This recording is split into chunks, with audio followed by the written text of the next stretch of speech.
I'll tell you what, though, I listed 3 short sales last week. Whoa. No yeah, way. I did. People that just tried and pushed and pushed and pushed, and they just can't afford to stay. That is news. And I think that a lot of people don't realize, like when you did whatever you agreed to with your mortgage company during COVID in those times. Forbearance. Yeah, right? they're like, well, it was like free money. I'm like, wait a minute here. Everything is tacked on at the end. Nothing's free. Nothing Money. is free. Yeah. And so people are now realizing this because when you're in this desperate moment, you just sign off on anything that will help issue relief. Yeah. And now they're realizing, holy cow, it was a temporary relief. And so now we're just getting into that again. And I've got 2 of my agents showing short sales this weekend. So let's go over what a short sale is, because we haven't spoken about short sales in about 10 years on this show. Is it? So- No, it's probably Yeah. more like 2008 through 2011, 12. Yeah. That was in vogue. Yeah. So it's been a good 10 years. Yeah, it's where you owe more on your property than what the market is bearing that it's worth. So,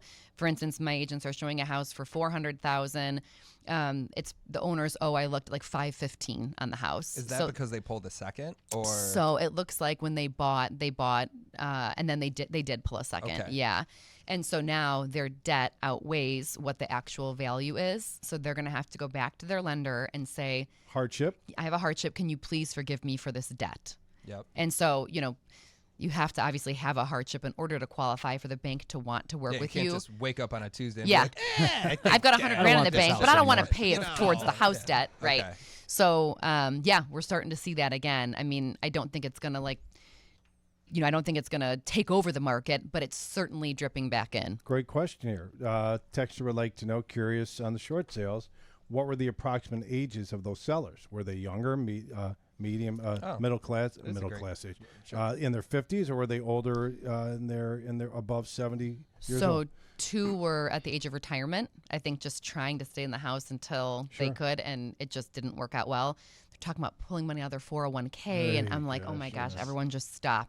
And then the other ones they had young kids. Yeah. So they just tried to not change schools, and I mean, I get it. It's it's a scary time for people, but there are solutions that are available. We do those all the time, and finding the right realtor, right? Yeah. Because short sales are not they're messy, easy. Yeah, and you really have to guide someone with the expectations, the timelines. They take time. Yeah. And there's no rhyme or reason. Like, we have to price the property, and the bank won't even talk to us unless we have an offer. So it's completely reversed. I'm pricing it.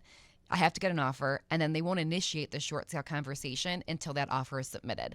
So it's a little bit backwards, but you have to have It's somebody. not even a little bit. Yeah. That is 100% It's backwards. so hard to understand because buyers are going to pay for an inspection. They're making a commitment to wait, and then the bank could come back and want $35,000 more. Doesn't mean they'll accept it. Yeah. That's right. So it's there's some risk involved, but for someone who's not in a time crunch, it could be an opportunity, to get at a better price. Yeah, it right? could be. Okay. Right. All right.